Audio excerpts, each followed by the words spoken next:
Bismillahirrahmanirrahim. Assalamualaikum warahmatullahi wabarakatuh. Perkenalkan, saya Salfaisani. Saya akan menjelaskan buku ayat terbitan IPA Hamka. Oke, jadi aku akan menjelaskan deskripsi detail buku ini ya. Nah, ini buku ayat pengarangnya Irfan Hamka, tebal buku 324 halaman, cetakan yang ke-16, penerbitnya diterbitkan oleh Republika, tahun terbit 2017.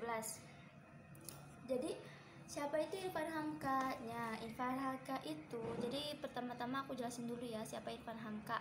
Nah, Irfan Hamka itu adalah anak dari Buya Hamka. Jadi ini buku menceritakan tentang kedekatan seorang anak dengan ayahnya. Nah, Irfan Hamka itu lahir 24 Desember 1943. Meninggalnya 11 Juli 2015, umur 71 tahun. Terus untuk pendidikannya dia pernah kuliah di UMJ, Universitas Muhammadiyah Jakarta. Nah, Irfan Hamka itu anak dari Buya Hamka dan Siti Rahma. Oke, lanjut. Kalian kan pasti pada bertanya-tanya kan, kenapa, apa sih si buku ini? Dan ini tuh buku yang emang recommended banget sih, soalnya ini ada banyak juga tentang sejarah-sejarah Indonesia, perangan dan semacamnya. Terus ini juga salah satu, Buya Hamka itu salah satu ulama terkenal di Indonesia yang namanya tuh udah sampai keluar Indonesia itu sendiri gitu. Nah, pokoknya ada di mana-mana lah namanya. Oke, jadi aku akan menjelaskan sedikit tentang isi buku ayah ini ya. Nah, buku siapa itu Buya Hamka? Buya Hamka adalah seorang anak Haji Malik Amrullah, seorang ulama dari Maninjau, Sumatera Barat. Dalam kisah hidupnya, Buya Hamka amat banyak berjumpa dengan rintangan yang penuh pilu. Pernah ia berjuang mempertahankan tanah Sumatera. Di situ dia pernah mempelajari Islam dan sosialisme kepada Hos Cokro Aminoto.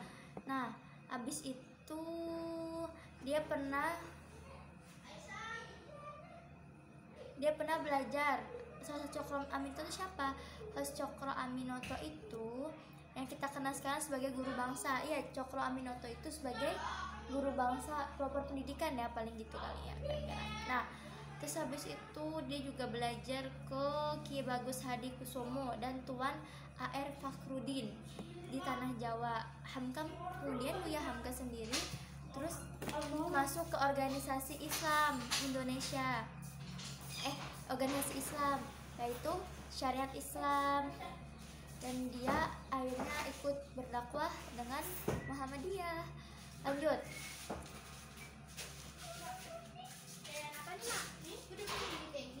Nah, habis itu beliau tuh menyebarkan dakwah Muhammadiyah bersama ayahnya. Siapa ayahnya? Ayahnya itu Abdul Karim Amrullah. Nah, habis itu pernah dalam suatu perjalanan, karena pendakwahan dia, karena dia itu namanya beliau itu masih pemula, jadi dia pernah diledek sama muridnya gitu, sama orang-orang kalau misalnya dia itu lemah di bidang nahwu sama sorof. Jadi akhirnya beliau kan sedih gitu. Nah, beliau akhirnya pergi deh, dia akhirnya hijrah, belajar dulu, menetap di Mekah atau mungkin lebih tepatnya di Arab Saudi untuk belajar ilmu dasar bahasa Arab. Nah, habis itu beliau pun menikah dengan perempuan bernama Hajah Siti Rahma. Pada saat Hajah Siti Rahma, dan beliau dikaruniakan 12 anak.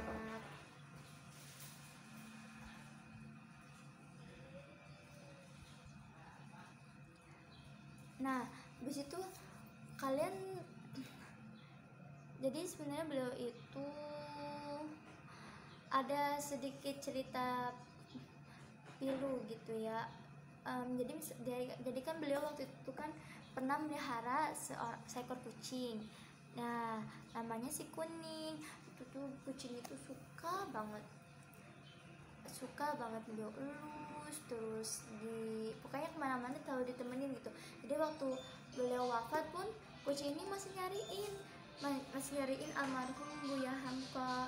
Habis itu sampai satu saat tetangga rumahnya tuh ngelihat kalau misalnya kucing ayahnya beliau itu, kucing ayahnya dia si Irfan Hamka ini ada di kuburannya. Habis itu saat anaknya itu mau menelusuri terus ketemu sama kucingnya, ternyata kucing itu udah nggak ada lagi gitu deh.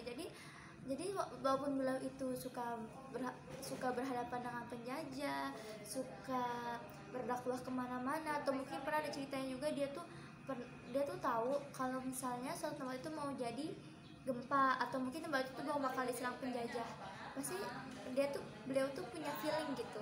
Jadi beliau bakal menjauhi tempat tersebut atau mungkin mencari tempat lain yang lebih aman gitu. Jadi beliau tuh termasuk kayak wali Allah yang emang Allah tunjuk buat berdakwah dan menyebarkan Islam. Jadi masya Allah banget kan.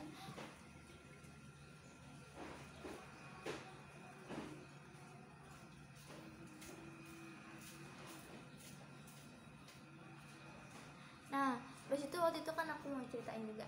Jadi beliau itu pernah masuk penjara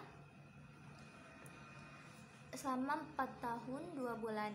Nah, jadi dalam penjara tersebut beliau menyelesaikan tulisan tafsir Al-Azhar. Jadi selama di penjara pun beliau tuh gak buang-buang waktu sih, sangat bermanfaat banget. Terus habis itu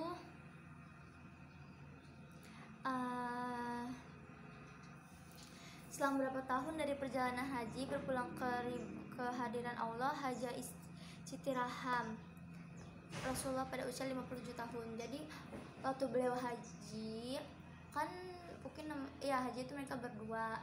Nah, waktu pulang haji itu istrinya Buya Hamka itu meninggal pada usia 57 tahun tanggal 1 Januari 1971.